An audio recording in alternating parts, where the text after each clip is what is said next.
Hello बच्चों, कैसे हैं? आई होप अच्छे होंगे। मेरा नाम है हर्षित और स्वागत है आपका मेरे यूट्यूब चैनल बायोलॉजी क्लासेस में। मैंने आपसे एक बात कही थी कि मैं आपको एक ऐसे ट्रिक दूंगा कोऑर्डिनेशन कंपाउंड की जिससे आप कभी भूल नहीं पाओगे और question with in a second. Practice अच्छी करेंगे, पहली बार में थोड़ा वक्त लगेगा लेकिन प्रैक्टिस अच्छी करेंगे तो with in a second question कर लेंगे। तो आइए उस ट्रिक को सीखते हैं। सबसे पहले मैंने आपको पीरियोडिक टेबल में सिखाया था कि कैसे डी ब्लॉक के एलिमेंट्स को याद रखते हैं। तो अगर वो वाला लेक्चर आपने नहीं देखा है तो पहले वो वाला लेक्चर देखें पीरियोडिक टेबल को, बहुत इंटरेस्टिंग था, बहुत मजा आई थी। देख लेते हैं उसका छोटा सा पार्ट कि मैंने आपको कैसे याद कराया था। मैंने आपको याद कराया था डी ब्लॉक का। मैंने कहा था कि कोऑर्डिनेशन कंपाउंड में कई बार क्वेश्चन आता है तो उसमें इलेक्ट्रॉनिक कॉन्फ़िगरेशन में जो कंफ्यूजन होती है कि जैसे निकल आ गया +2, ठीक है। अब इसका क्या होता है इलेक्ट्रॉनिक कॉन्फ़िगरेशन +2 का क्या होगा, ठीक है। कई बार कॉपर का आ गया, इसका +1 में आ गया, तो बताओ इसका इलेक्ट्रॉनिक कॉन्फ़िगरेशन क्या हो गया। तो कई बार कंफ्यूजन रहती है कि इसका इलेक्ट्रॉनिक कॉन्फ़िगरेशन क्या था, इतना बड़ा इलेक्ट्रॉनिक कॉन्फ़िगरेशन कैसे याद करें। तो अभी देखते हैं कैसे इसको सेकंड्स में याद करते हैं, ठीक है। तो आपको ट्रिक याद होगी मेरी पीरियोडिक टेबल वाली। हमने बात करी थी साइंस टीचर विनीता कृपलानी मन फेकोनी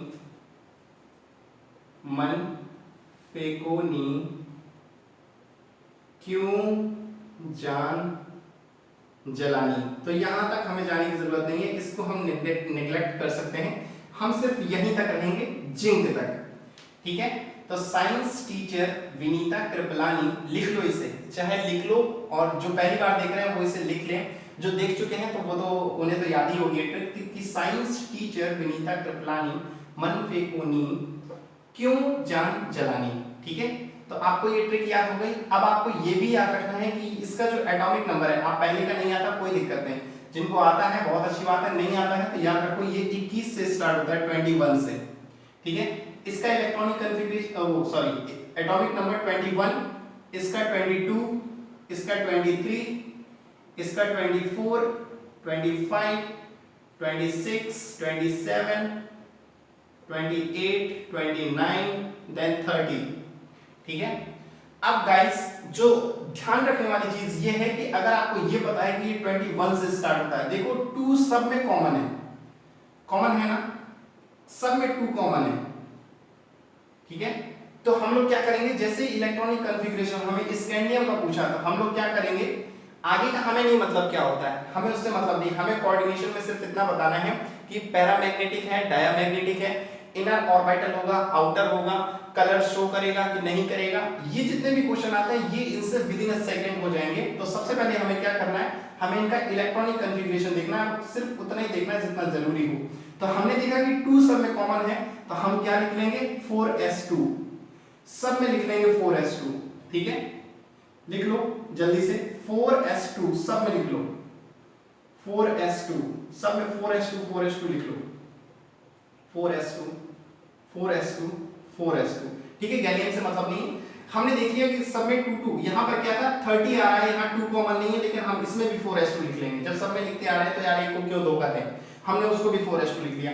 अब देखो उसके बाद इसमें 1 आ रहा है, इसमें 2 आ रहा है, इसमें 3 आ रहा है, इसमें 4 आ रहा है, एंड ऐसे ऐसे गिनती चली आ रही है। तो हम लोग क्या करेंगे 4s2 3d1, 3d के साथ यहां 1 है तो 1 कर देंगे, यहां 3d के साथ 2 है तो 2 कर देंगे, यहां 3 है तो 3d के साथ 3 कर देंगे, यहां 4 है तो 3d4 कर देंगे, देन यहां पर 3d5, 3d6, 3d7, 3d8, 3d9 और 3d10। अब कुछ लोग होंगे सर आपने गलत लिख दिया क्रोमियम का, सर आपने गलत लिख दिया कॉपर का। कुछ लोगों को अगर याद होगा तो वो तुरंत अभी नीचे कमेंट करने वाले होंगे कि सर आपने क्रोमियम और कॉपर का लिख दिया।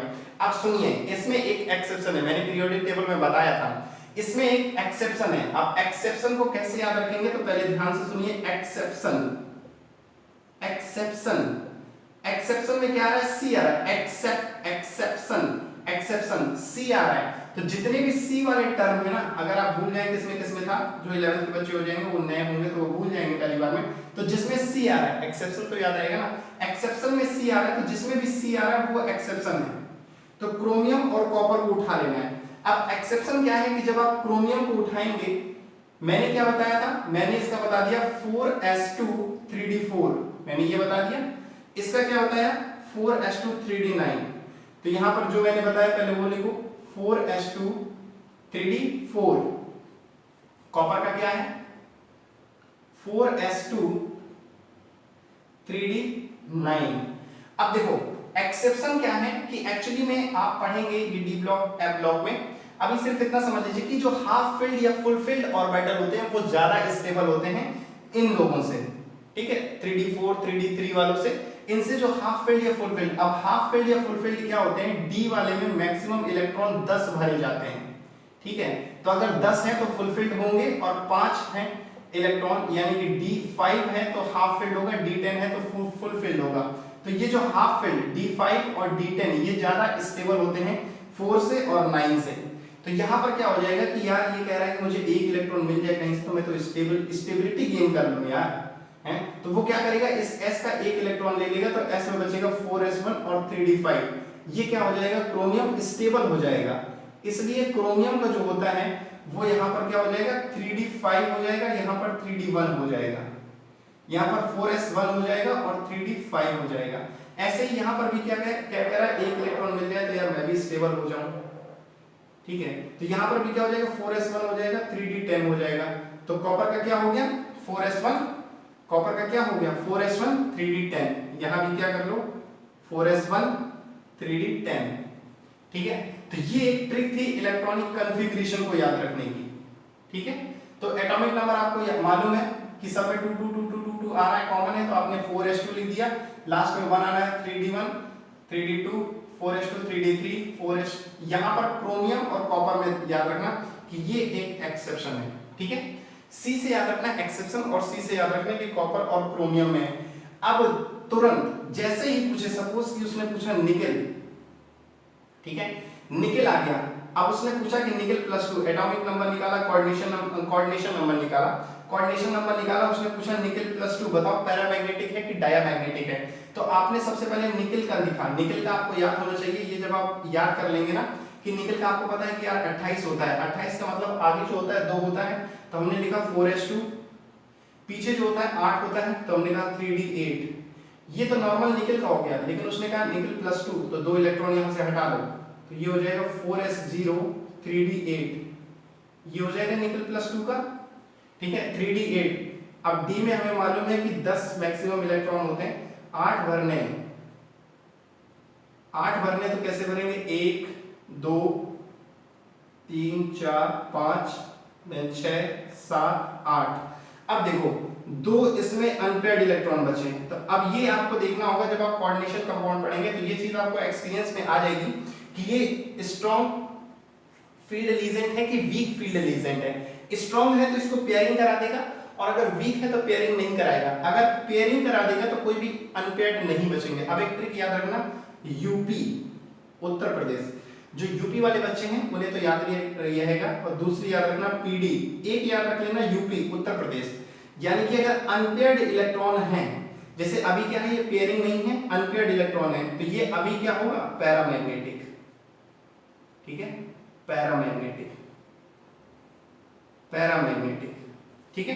तो ये अभी क्या है अनपेयर्ड इलेक्ट्रॉन है तो ये पैरामैग्नेटिक होगा। और अगर पेयर है, ये देखो U का मतलब होता है अनपेयर, अनपेयर्ड इलेक्ट्रॉन, U का मतलब अनपेयर्ड है, अगर U है तो P होगा, U के साथ P, UP यानी कि पैरामैग्नेटिक होगा। अगर अनपेयर्ड इलेक्ट्रॉन है तो पैरामैग्नेटिक कंडीशन बनेगी, पैरामैग्नेटिक। और अगर पेयर्ड इलेक्ट्रॉन है, इलेक्ट्रॉन पेयर्ड है तो डायामैग्नेटिक, ठीक है, डायामैग्नेटिक।